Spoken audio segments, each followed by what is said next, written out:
రక్షకుడైన యేసుక్రీస్తు నామములో మీ అందరికీ శుభాభివందనాలు తెలియపరుస్తూ ఉన్నాను. మా అందరికి వందనాలు. బాగున్నారా? గత వారం నుంచి ఈ వారం వరకు దేవుడు మనల్ని ఆయన ఆశీర్వదించును గాక. ఆమేన్. మంచిది. ప్రశస్తమైన సమయంలోనికి వచ్చాం. కొద్ది నిమిషాలు, 20 నిమిషాలు, కొద్ది నిమిషాలు మాత్రమే వాక్యాన్ని ధ్యానం చేసుకుందాం. ఆది కాండము 18వ అధ్యాయం. ఆది కాండము 18వ అధ్యాయం. స్తోత్రం. Praise the lord. 18వ అధ్యాయం 1 నుంచి 3వ వచనం వరకు. మరియు మమ్రే దగ్గరనున్న సింధూరా వనములో అబ్రహాము ఎండవేళ గుడారపు ద్వారమందు కూర్చొని ఉన్నప్పుడు యెహోవా అతనికి కనబడిన. చాలు చాలు చాలు. కొద్ది నిమిషాలు వాక్యంపై శ్రద్ధ నిలపండి. మరియు మమ్రే దగ్గర, మమ్రే అంటే ఒక వనము, సింధూరా వనములో అబ్రహాము ఎండవేళ గుడారం వేసుకున్నాడంటే. ఏం వేసుకున్నాడండి? అప్పుడు గుడారాలు అనేవాళ్ళు, ఇప్పుడేమో ఇల్లు బిల్డింగ్లు అంటున్నారు. స్తోత్రం. గుడారపు ద్వారమునందు కూర్చొని ఉన్నప్పుడు యెహోవా అతనికి కనబడిను. అతడు కనులెత్తి చూచినప్పుడు 3 మనుషులు అతని ఎదుట నిలవబడి ఉండిరి. ఇక్కడ ఒక డౌట్ నాకు వచ్చింది. యోహాను సువార్తలను ఒక్కసారి ఎత్తే 1వ అధ్యాయం 17వ వచనం ఒక్కసారి చదువమ్మా. యోహాను సువార్త 1వ అధ్యాయం 17వ వచనం. మరలా ఇక్కడికే వద్దాము విషయంలోనికి. ధర్మశాస్త్రము మోషే ద్వారా అనుగ్రహింపబడెను, కృపయు సత్యమును యేసుక్రీస్తు ద్వారా కలిగెను. ఎవడును ఎప్పుడైనను దేవుణ్ణి చూడలేదు. చాలు. మళ్ళీ వెనక్కి వచ్చి ఏమంటున్నాడు ఇక్కడ యోహాను? ఎవడును ఎప్పుడును దేవుణ్ణి. ఇక్కడ 18 1వ వచనం చదవ మేడం. మరియు మమ్రే దగ్గరనున్న సింధూరా వనములో అబ్రహాము ఎండవేళ గుడారము ద్వారము యొద్ద కూర్చొని ఉన్నప్పుడు యెహోవా అతనికి ఏంది? అది కరెక్టా? ఇది కరెక్టా? ఈ రాత్రి పుల్లరా దేవుడు వారికి అబ్రహాముకి ఏ విధంగా కనపడ్డాడు? అక్కడ ఎప్పుడును ఎన్నడును ఎవడును ఏ నరుడును దేవుణ్ణి చూడనేరడంట. భూమి ఉన్నంత వరకు, నరులు ఉన్నంత వరకు. ఇక్కడ మనం జాగ్రత్తగా ఒక్కొక్క పాయింట్ నేర్చుకోవాలి. ఏం చేయాలి? నేర్చుకుంటే కూర్చుకుంటామంట. బాగుంది. నేర్చుకుంటే కూర్చుకుంటాం, కూర్చుకుంటే ఓర్చుకుంటాం. స్తోత్రం. నేర్చుకుంటే ఏంటంట? నేర్చుకుంటే కూర్చుకుంటాం, కూర్చుకుంటే ఓర్చుకుంటాం, ఓర్చుకుంటే అలవర్చుకుంటాం. దేవునికి స్తోత్రం కలుగును గాక. పాటిస్తాం, అనుసరిస్తాం. అయితే సబ్జెక్ట్ అది కాదు. కానీ ఎప్పుడును ఎన్నడను దేవుని చూడలేదని యోహాను భక్తులు చెబితే, ఇక్కడ అబ్రహాము దేవుడు కనపడ్డాడని చెప్తున్నాడు. ఏ విధంగా కనపడ్డాడు? అక్కడ అతడు కనులెత్తి చూచినప్పుడు 3 మనుషులు అతని ఎదుట నిలవబడి. ఎలాగొచ్చాడండి దేవుడు? అక్కడే ఉన్నదమ్మా. కన్ఫ్యూజన్ లో ఉన్నారు. దేవుడు వారికి, ఆయనకు, అబ్రహాముకు ఏ విధంగా కనబడ్డాడు? మనుష్యుడు లాగా 3 మనుషుల ద్వారా ముగ్గురు మనుషులు ఎదుట. అంటే అబ్రహాము ఎదుట ఎవరు వచ్చి నిలబడ్డారు? 3 మనుషులు వచ్చారు. అంటే దేవుడు ఎలా వస్తాడు? మనుష్య రూపంలో వస్తాడు. ఎలా వచ్చాడు భూమి మీదకి? అమ్మా ఉన్నారా సబ్జెక్ట్లోనే? దేవునికి స్తోత్రం కలుగును గాక. పాపములో తప్పిపోయిన మానవుని కొరకు యేసుక్రీస్తు ఎలా వచ్చాడు? మనుష్యుడిగా వచ్చాడు. అప్పుడే వచ్చాడా? ఎప్పుడో వచ్చాడా? ఇక్కడ అబ్రహాముకు ముందే వచ్చాడు. మత్తయి సువార్తలో మనం చూస్తాం, దేవుడు మనుష్య కుమారుడుగా ఈ లోకానికి వచ్చాడని. కానీ ఇక్కడ మనుషుల రూపంలో అబ్రహాంకి ముందుగానే వచ్చేసాడు. ఇక్కడ ఈ రాత్రికాల సమయంలో మనం నేర్చుకుంటున్న పాఠం ఏంటంటే, పిల్లల అంశం ఏంటంటే, దేవుడు నిన్ను దాటిపోకుండా ఉండాలంటే ఏంటంట? దేవుడు మనలను అనుకుందాం, దేవుడు మనలను దాటి వెళ్లకుండా ఉండాలంటే మనం ఏం చెయ్యాలి? ఆయన ఏం చేశాడు? మనం ఏం చెయ్యాలి? ఆయన ఏం చేస్తే దేవుడు వాళ్ళని దాటిపోకుండా చేశాడు. దేవుడు ఆయన్ని దాటిపోకుండా ఉన్నాడు. మనం ఏం చేయాలి? ఏం చేస్తే దేవుడు దాటి వెళ్లకుండా నిలబడతాడు చూద్దాం. రాత్రికాల సమయంలో సింధూర వనం దగ్గర అబ్రహాం ఏం చేశాడంటే ఎండవేళ గుడారం వేసుకున్నాడు. కూర్చుంటే ఆయన కనులెత్తి చూసినప్పుడు దేవుడు కనపడ్డాడు. దేవుడు ఎలా కనపడ్డాడండి? ముగ్గురు మనుషుల ద్వారాగా కనపడ్డాడు. ముగ్గురు మనుషుల ద్వారాగా పిల్లరా ఆయన కనపడితే ఆయన ఏం చేశాడు? అతడు వారిని చూచి గుడారపు వాకిట నుండి వారిని ఎదుర్కొనేను. ఈ రోజుల్లో ఈ రాత్రికాల సమయంలో పిల్లరా దాటిపోవుట అంటే ఏంది అర్థం చెప్పండి? దాటి వెళ్ళటం అంటే అర్థం ఏంది? దాటి వెళ్ళుట. ఇప్పుడు ఏం చేస్తున్నాను నేను? అమ్మా దాటి వెళ్ళిపోతున్నాం అంటే ఏంది? ఇక్కడ నుంచి ఏమవుతున్నాం? ఉంటున్నామా వెళ్ళిపోతున్నావా?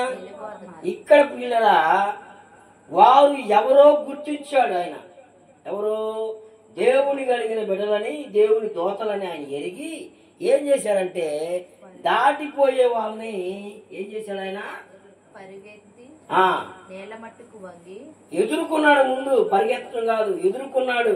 ఎక్కడ వెళ్ళిపోతారో అని ఎదుర్కొని పరిగెత్తి నేల మట్టుకు ఇంగాడంట. ప్రభువా చూడండి, ఆడ వచ్చింది ఎంతమంది అండి? ఎంతమంది అని చెబుతున్నాడు అక్కడ? ప్రభువా అంటున్నాడు. అంటే ముగ్గురు మనుషుల్ని ఒకరిగా చూస్తున్నాడు. దేవునికి స్తోత్రం కలుగును గాక. ఈ యొక్క రాత్రికాల సమయంలో మనం చూసే విధానంలో కూడా ప్రియులరా చూపులో కూడా ఆలోచన బద్ధముగా మనకు ఉండాలి, గ్రహింపు ఉండాలి. ఇక్కడ చూడండి, ప్రభువా నీ కటాక్షము నా మీద ఉన్న ఎడల ఇప్పుడు నీ దాసుల్ని అది దేవునికి స్తోత్రం. ఇప్పుడు చాలా మంది దాటేస్తున్నారు. ఏం దాటేస్తున్నారండి? ఏరు దాటం, కట్ట దాటం, గొడవలు దాటం, గడ్డ పొలుగులు దాటం, గారమన్న దాటం. దాటే సబ్జెక్ట్ చెబితే చాలా ఉన్నాయి. స్తోత్రం కలుగును గాక. మన ఇంటికి ప్రార్థన చేయడానికి వెళ్తే ప్రార్థనకి వెళ్తారండి, ఏసన్న మందిరానికి వెళ్తున్నారు. డెలివరీ అయింది పాప, వాళ్ళ అమ్మాయి డెలివరీ అయింది, అమ్మాయి పుట్టింది. ప్రార్థన చేద్దామని నేను ఇంకో భాషగా వెళ్ళాను. గడపట్టు పెద్ద గడపొరుగు పెట్టింది. గుణమైంది, అయి పడే ఉంది. స్తోత్రం కలుగును గాక. మరి అంత భక్తి బతికి జనకాడ తెచ్చినట్టుగా కొంతమంది ఏంటంటే అది దాటి వెళ్ళాలి. ఆడ గడపలు ఉంటమే కాదు, కొద్ది ముందుకు వెళ్తే గొడవలు ఉన్నాయి, కొద్ది ముందు కొద్ది సీట్లు ఉన్నాయి. అవన్నీ నేను చెప్పలే కానీ స్తోత్రం కలుగును గాక. కాబట్టి పిల్లరా వాటిని దాటి వాళ్ళ నమ్మకం ఏంటంటే అవి దాటి దెయ్యాలు రావని. ఎందుకు రావు? మీకు సత్యం చెప్పనా నేను, దెయ్యాలు మనతోనే ఉంటాయి, దేవుడు కూడా మనతోనే ఉంటాడు. ఎవరిని ఆహ్వానిస్తే అవి వస్తాయి. ఎవరైతే దేవుడు కావాలని కోరుకుంటారో దేవుడు వచ్చేస్తాడు. సాతాను వెళ్ళిపోతాడు, దాటి వెళ్ళిపోతాడు. నువ్వు సాతాన్ని ఎప్పుడైతే ఆహ్వానిస్తావో దేవుడు వెళ్ళిపోతాడు. ఇప్పుడు ప్రతి దినం, అనుదినం, అనుక్షణం నువ్వు ఎవరిని పంపిస్తున్నావు, ఎవరిని ఉంచుకుంటున్నావు. నేనైనా అంతే. దేవునికి స్తోత్రం కలుగును గాక. కాబట్టి ఇక్కడ చూడండి, సాష్టాంగ నమస్కారం చేశాడు. ఇప్పుడు నీ దాసుని దాటిపోవద్దు. దేవునికి స్తోత్రం కలుగును గాక. దాటిపోని దేవుడు ఆయన. ఈ రాత్రికాల సమయంలో ప్రియులరా, దేవుడు అబ్రహాముని దాటిపోకుండా ఆగాడు అంటే అబ్రహాము చేసిన పని ఏంటంటే వారిని ఎదుర్కొన్నాడు. దేవుణ్ణి ఎదుర్కొన్నాడు, దేవుణ్ణి చూచాడు, దేవుణ్ణి ఎదుర్కొన్నాడు, దేవుణ్ణి చూచాడు, దేవునికి సాగిలపడ్డాడు, దేవుణ్ణి వేడుకున్నాడు, దేవుని కటాక్షం కావాలని అడిగాడు, దేవుని మీద ఆధారపడ్డాడు. కాబట్టి అబ్రహాము దయచేసి బతులాడుతున్నాడు, అయ్యా నీ కటాక్షము నా మీద ఉన్న ఎడల ఇప్పుడు నీ దాసుని దాటిపోవద్దు. నేను ఏమిస్తాను, కొంచెం నీళ్ళు ఎత్తా, తెప్పించు, దయచేసి కాళ్ళు కడుక్కొని ఈ చెట్టు కింద అలసట తీర్చుకోండి, కొంచెము ఆహారము తెచ్చేదను, మీ ప్రాణములను బలపరుచుకుని తర్వాత మీరు వెళ్ళున్నప్పుడు ఇందు నిమిత్తము కదా మీ దాసుని యొద్దకు వచ్చితనని అనెను. వారు నీవు చెప్పినట్లు చేయమనగా అబ్రహాము గుడారంలో ఉన్న శారా యొద్దకు త్వరగా వెళ్ళాడు. శారా ఏడుంది గుడారంలో, ఈయనాడున్నాడు, బయట ఉన్నాడు. వాళ్ళు ఏడున్నారు, వాక్యంలో నడవాలి, వాక్యంతో నడవాలి, వాక్యంలా మారాలి. వాక్యంతో నడిస్తే సబ్జెక్ట్ బాగా వచ్చింది, అర్థమైంది, మనకి మైండ్కి ఎక్కిద్ది అనమాట, లేకపోతే ఎక్కదు. దేవునికి స్తోత్రం కలుగు. జాగ్రత్తగా మనం ఈ రాత్రి ఈ అంశాన్ని నేర్చుకుందాం. చూడండి, అబ్రహాం ఏమో గుడారం బయట ఉన్నాడు, ఎదురు చూస్తా ఉన్నాడు, దేవుడు వస్తాడు అనే ఒక దర్శనం కలిగి వచ్చాడు. దేవుడు కలిగిన బిడ్డల దేవదూతలు వచ్చారు. ఆయన ఉన్నాడు, గుడారంలో ఎవరున్నారు, శారా ఉంది. ఆమెను పిలుస్తున్నాడు. ఏమని చెప్పాడు, వాళ్ళకి కొంచెం నీళ్లు తీసుకో, ఇస్తానయ్యా, కాళ్ళు కడుక్కోండి, ఇక్కడ చెట్టు కింద కూర్చొని అలసట తీసుకోండి, కొంచెం నీళ్ళు ఇస్తాను, కాళ్ళు కడుక్కోండి, కొంచెం ఆహారం పెడతాను, తిని వెళ్ళండి అయ్యా అని చెప్పాడు. సరే అని వాళ్ళు ఊరుకున్నారు. మరి ఈయన ఒక్కడల్లా కాదుగా, అమ్మగారిని పిలిచాడు. స్తోత్రం. ఆమె ఏం చేసిందో చూడండి ప్రియులరా. నీవు త్వరపడి, ఈయన ఏం చేశాడు, ఆమె పని చెప్పాడు. నీవు త్వరపడి 3 మాణికల మెత్తని పిండిని తెచ్చి పిసికిన రొట్టెలు చేయమని చెప్పాను. ఎన్ని మాణికలని? 3 మాణికలు. కొద్దిగా చపాతీ ఉన్నమ్మా, రొట్టె తింటాడు, పా తెచ్చుకోపా. ఇవాళ స్తోత్రం, బయటికి వెళ్ళాలి కానీ సబ్జెక్ట్ సమయం లేదు. 3 మాణికల పిండి ఆమె ఏం చేసిందంటే రొట్టెలు చేయటానికి. ఆమెకు ఎంత వయసు చెప్పనా, మీకు ఐడియా ఉందా ఎంతమ్మా? దాదాపుగా 80 నుంచి 90 ఉంటాయి. అంత వయసు ఆమెకి. ఎంత పని చెప్పాడు?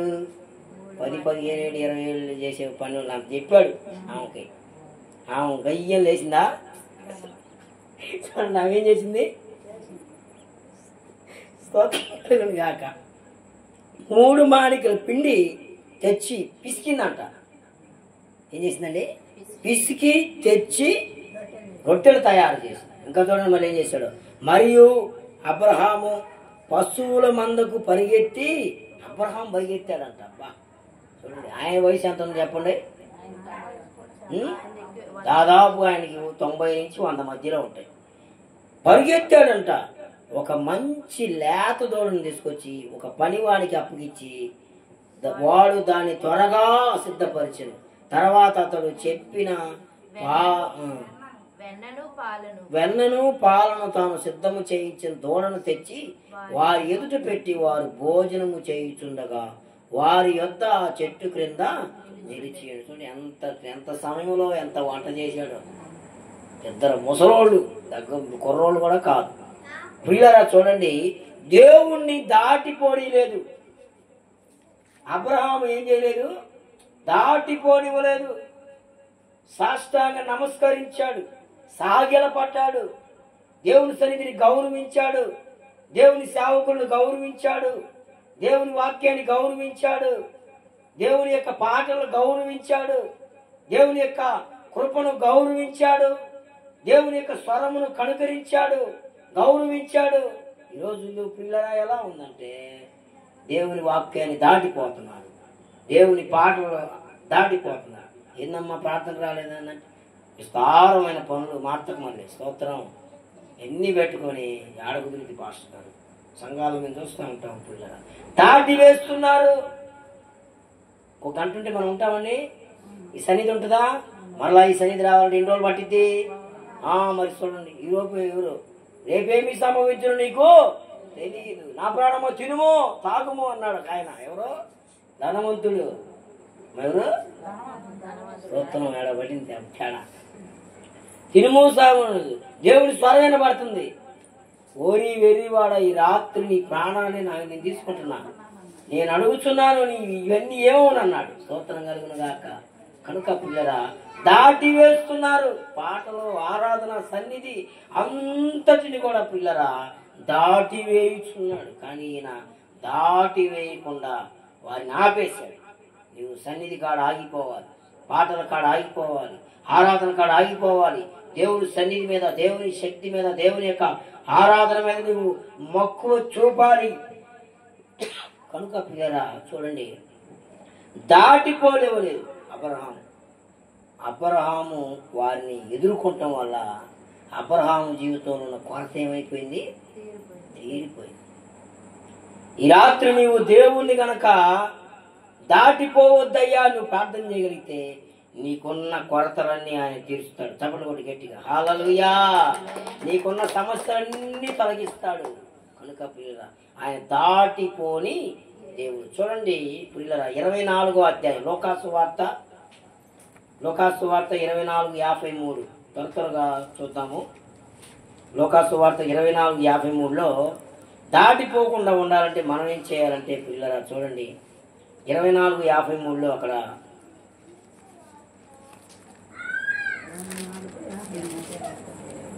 లోకాసు వార్త 24వ అధ్యాయం 53వ వచనం. దేవాలయంలో ఉండి దేవునికి స్తోత్రం కలుగును గాక. ఇక్కడ చూడండి పిల్లరా వీళ్ళు ఏం చేస్తున్నారంట?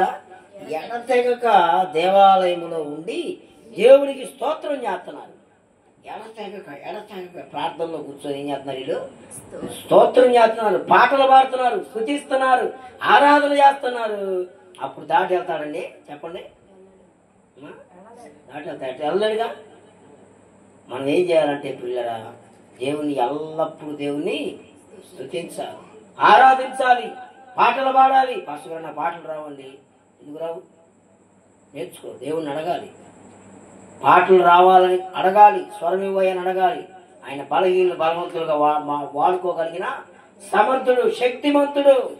చూడండి వారు ఎడతెగక స్తుతించారు. చూడండి అపోస్తుల కార్యం 1వ అధ్యాయం 14వ వచనంలో వాళ్ళు ఏం చేశారు? చూడండి అపోస్తుల కార్యంలో 1వ అధ్యాయం 14వ వచనంలో వారు ఏం చేశారంటే పిల్లరా చూడండి 1:14లో వీరితో కూడా కొందరు స్త్రీలను యేసు తల్లి అయిన మరియయు ఆయన సహోదరులను ఏక మనస్సుతో ఎడతెగక ప్రార్థన చేయొచ్చు. చాలు, దేవునికి స్తోత్రం కలుగు. ఏం చేస్తున్నారు వీళ్ళు? ఇప్పుడు ఎడతెగక ప్రార్థన చేస్తున్నారు. ఆయన దాటి వెళ్లకుండా ఉండాలంటే మనం చేయాల్సిన పని ఏంటంటే మొట్టమొదటిగా ఎడతెగక స్తుతించాలి. స్తుతించడం అంటే పిల్లరా దేవుని మందిరంలో దేవుని సన్నిధిలో ఉంటేనే స్తుతించాలని ఏమి లేదు. పని చేసుకుంటా, ఉద్యోగం చేసుకుంటా, చదువుకుంటా, పని చేసుకుంటా, అన్ని విషయాల్లో పిల్లలు నా జీవితంలో నేను చాలాసార్లు అనేక విషయాల్లో మన నోట ఏముండాలంటే దేవుని స్తుతి ఉండాలి. స్తోత్రం కలుగును కాక. మన నోట ఏముండాలి? దేవుని స్తుతి. పని చేసుకుంటా స్తుతి, ఊర్చుకుంటా స్తుతి, కడుక్కుంటా స్తుతి, వంట చేసుకుంటా స్తుతి, మరి ప్రయాణాల్లో స్తుతి, అన్ని విషయాల్లో మన నోట దేవుని స్తుతి ఉంటా ఉంటే దేవుడు అద్భుత ఆశ్చర్య కార్యాలు జరిగిస్తాడు. హల్లెలూయా. ఆయన్ని స్తుతిని దాటిపోలేక ఈ స్థుతి ఉండదు, గతి ఉంటుంది, ఏవో ఉంటాయి. ఇంకా స్తోత్రం కలుగుతా. ఇంకా నుంచి వస్తాడు నీ గాడికి వస్తాడు, దాటి వెళ్ళిపోతాడు. చూడండి పిల్లరా ఎల్లప్పుడూ మన నోట స్తుతి ఉండాలి. రెండవది ఆ పిల్లరా ఏక మనసుతో ప్రార్థన చేయాలి. ఒకటి స్తుతికి దాటిపోడు, రెండవది ప్రార్థన దాటిపోడు. కాబట్టి పిల్లరా చూడండి మార్కు సువార్త 10వ అధ్యాయం 46వ వచనం నుంచి 52వ వచనం చూస్తే ఆడ ఎవరున్నారండి? అక్కడ మార్కు సువార్త 10వ అధ్యాయం 46వ వచనంలో గుడ్డివాడు ఉన్నాడు. అవునా? మార్కు సువార్త 10వ అధ్యాయం 46వ వచనంలో అక్కడ ఉంటుంది చూడండి. ఎరుకో పట్టణం పోవచ్చుండగా ఆయన తన శిష్యులతోను బహు జన సమూహముతోను ఎరుకో నుండి బయలుదేరి తిమయి కుమారుడైన బర్తిమై గుడ్డి భిక్షకుడు. అమ్మ చాలే, తర్వాత చదువుకోండి. 10వ అధ్యాయం 46వ వచనం నుంచి 52 వరకు మనం చదవగలిగితే అక్కడ తిమయి కుమారుడైన బర్తిమై ఉన్నాడు. ఆయన కొరత ఏంది? గుడ్డోడు, కళ్ళు లేవు, అంధకారం. తిమయి వాళ్ళ నాన్న పేరు, ఆయన పేరేంది? బర్తిమై. ఎన్నో సంవత్సరాల నుంచి అడుక్కుంటా ఉన్నాడు. అక్కడికి యేసయ్య వచ్చాడని తెలుసుకున్నాడు. గుడ్డోడికి వినికిడి ప్రభావం ఎక్కువ ఉంటుంది, వినికిడి స్వభావం ఎక్కువగా ఉంటుంది. యేసయ్య ఈ గ్రామానికి వచ్చాడు, నా గ్రామానికి, నేనుండే ప్రాంతానికి యేసయ్య వచ్చాడని తెలుసుకున్నాడు. నాకున్న సమస్య తీరుస్తాడని తెలుసుకున్నాడు. కాబట్టి పిల్లల ఆ తెలుసుకున్న ఆ వ్యక్తి ఏం చేశాడంటే, గుడ్డోడు కదా, తండోపతండాలుగా జనం ఉండారు. ఎంతమంది ఉంటారండి? వేల మంది, వందల సంఖ్యలో జనం ఉండారు. ఆ జన సమూహంలో యేసు ఎవరో ఇతనికి తెలిసిద్దా? తెలియదు. మరి ఎలాగా? ఏం చేయాలి మరి? గుడ్డోళ్ళు ఏం చేస్తారు? ఇప్పుడున్నవారు వాళ్ళ సరే భర్త అయితే భార్యని, అమ్మాయి ఏదో పేరు పెట్టో ఏదో పిలుస్తారు. పిలిచినప్పుడు అవతల రెస్పాండ్, ఏందండి, ఏందన్నా, ఏందక్క అన్నప్పుడు ఇది ఫలానా అని వాళ్ళు గుర్తుపడతారు. అలాగనే పిల్లరా ఆ వినికిడి స్వభావాన్ని బట్టి ఆ గుడ్డి పిలిచినప్పుడు భర్తిమై, తిమయి కుమారుని భర్తిమై ఏం చేశాడంటే కేక వేశాడు. ఏమని కేక వేశాడు చూడండి. దావీదు కుమారుడా, నన్ను కరుణించుము, నన్ను దాటిపోవద్దని ఆయన బిగ్గరగా కేకలు వేశాడు. ఏం చేశాడండి ఇక్కడ? దావీదు కుమారుడు యేసు అని కేకలు వేశాడు. ఆయన కేకలు వేసినప్పుడు పిల్లరా ఆ కేక ఎవరి చెవిన పడింది? యేసయ్య చెవిన పడింది. దావీదు కుమారుని యేసు ఎవరో ఆయనకి తెలుసు, ఆయన ఎలాంటి వాడో తెలుసు. కనుక నా ప్రియమైన సహోదరి సహోదరులరా, ఈ రాత్రికాల సమయంలో ప్రభువు మాట్లాడుతున్నాడు. యేసయ్య ఎవరో నువ్వు తెలుసుకుంటే, ఆయన్ని కేక వేయగలిగితే, ఆయన కేక విని వెళ్ళిపోయే దేవుడు కాదు, ఆయన కేక వినగలిగిన దేవుడు. ఆ కేక వింటాడు, నీ మొర వింటాడు, నీ బాధ వింటాడు, నీ శోధన వింటాడు. ఆయన చూచుచున్న దేవుడు, వినగలిగిన దేవుడు, స్పందించగలిగిన దేవుడు, ఆయన కార్యములు చేయగలిగిన దేవుడు. హల్లెలూయా. మన దేవుడు ఎలాంటి దేవుడు అంటే దాటి వెళ్ళని దేవుడు. స్తుతి చేస్తూ ఉండగా నీ స్తుతి ఆయన దాటిపోడు. ఏ పరిస్థితుల్లో నువ్వు ఉన్నా స్తుతి చేయటం ప్రారంభించు నోరు తెరిచి, ఆయన నీ స్తుతి దాటిపోడు. స్తోత్రం కలుగును గాక.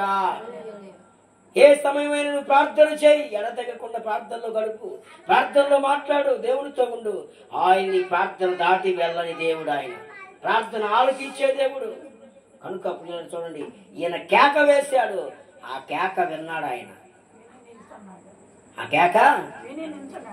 కేక విన్న దేవుడు ఏం చేశాడండి? కేక విని కేకకు నిలిచాడు. స్తోత్రం.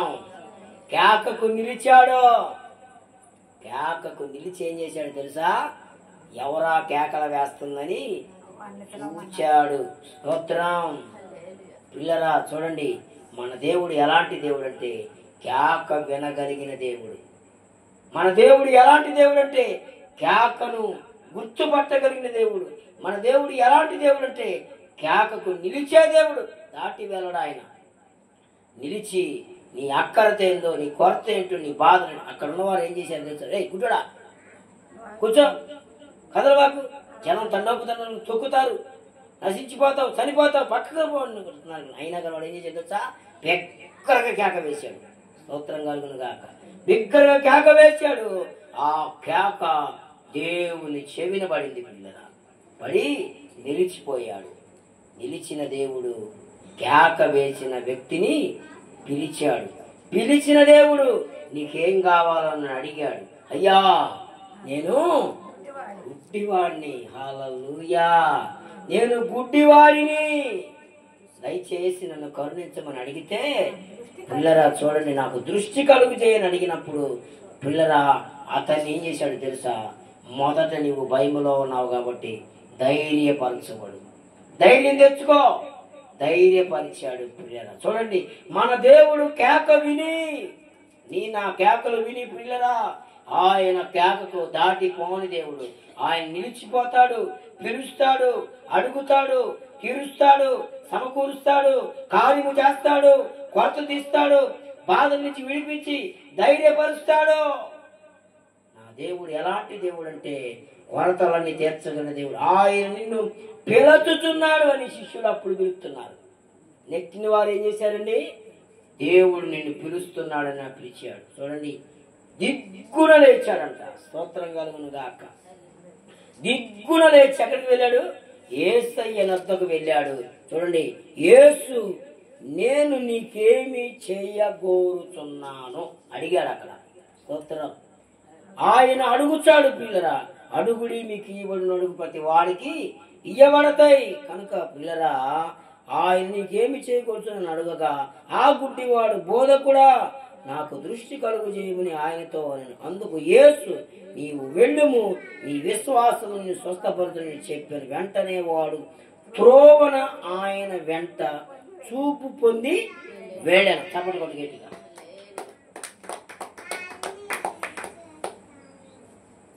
త్రోవ దారిలో మొత్తం ఎలా వచ్చాడు? గుడ్డోడిగా వచ్చాడు. వెళ్తాం ఎలా వెళ్ళాడు? కళ్ళు వచ్చినలాగా వెళ్ళాడు. ఆయనకి కళ్ళు రావడానికి గల ప్రధానమైన కారణం ఏందో ఒకటి చెప్పండి. దీంట్లో దేవునికి స్తోత్రం కలుగును గాక. హల్లెలూయా. విశ్వాసం. కరెక్ట్. కేకేసిన కొంతమంది విశ్వాసం లేకపోతే కొంతమంది విశ్వాసం ఉంటారు. ఏసయ్యా ఏసయ్యా ఏసయ్యా అంటారు. జరిగిద్దు మనుషులు ఏమంటారు లోపల? జరిగిద్దో చూద్దాం చూద్దాం చూద్దాం. లోపల ఇది పెట్టుకొని పైకి కేకలు పెడతారు, పైకి ప్రార్థన చేస్తారు, పైకి ఎన్నో ఎన్నో ఎన్నో చేస్తారు. కానీ విశ్వాసాన్ని చూశాడు అక్కడ. కనుక పిల్లరా, అందుకే అంటున్నాడు, నీ విశ్వాసం కుమారి, నీ విశ్వాసం నిన్ను స్వస్థపరచును అని దేవుడు మాట్లాడాడు. పిల్లరా చూడండి, దేవుడు మనలను దాటిపోకుండా ఉండాలంటే మొదటిగా మనం ఏం చేయాలంట? ఎడతెగగా స్తుతించాలి. రెండవదిగా ఎడతెగగా ఏకముగా ప్రార్థన చేయాలి. మూడవదిగా కరుణించమని కేకలు వేయాలి. చివరి మాట చదువుకొని ముగించుకుందాం. కీర్తన 33:19. ఈ మాట చదువుకొని ముగించుకుందాం, సమయం అయిపోయింది. కీర్తన 33:19. యెహోవా దృష్టి ఆయన యందు భయభక్తులు గల వారి మీదను ఆయన కృప కొరకు కనిపెట్టు వారి మీదను నిలుచుచున్నది.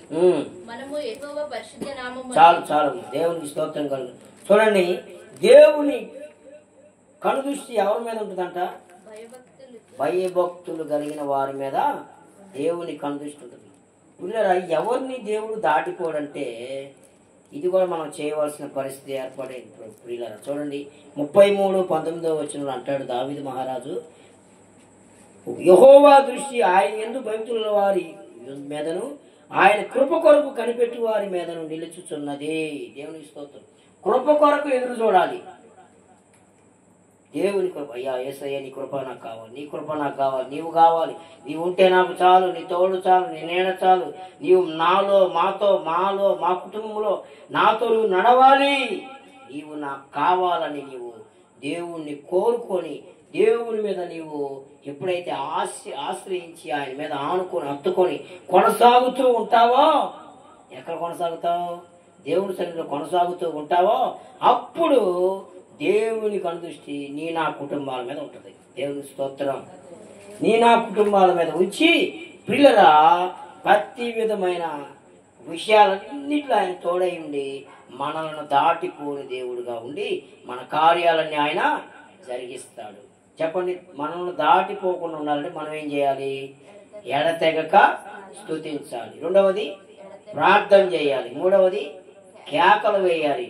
నాలుగవది కనుదృష్టిలో ఉండేటట్లుగా మనము చూసుకోవాలి. కనుక అబ్రహాము ఎడతెగగా స్తుతించాడు. అబ్రహాము ఎడతెగగా ప్రార్థన చేశాడు. అబ్రహాము దేవుడితో మాట్లాడాడు. కాబట్టి అబ్రహాముకున్న కొరతలన్నీ దాటిపోకుండా ఆపేశాడు. వారికి గొప్ప విందు చేశాడు. అయ్యా నీ కొరత ఏంటో చెప్పమన్నాడు. నీ కొరత రాబోయే దినంలో సంవత్సరంలో నీకు మీదటికి సంతానం కలుగునాడు. గొప్ప వృద్ధాత్మలో గొప్ప ఆశీర్వాదాన్ని దేవుడు దాటిపోకుండా నువ్వు ఆపగలిగితే ఖచ్చితంగా నీకు ఊహకందని కార్యాలు, ఆశ్చర్యమైన కార్యాలు, ఉన్నతమైన కార్యాలు దేవుడు జరిగించును గాక. దేవుడి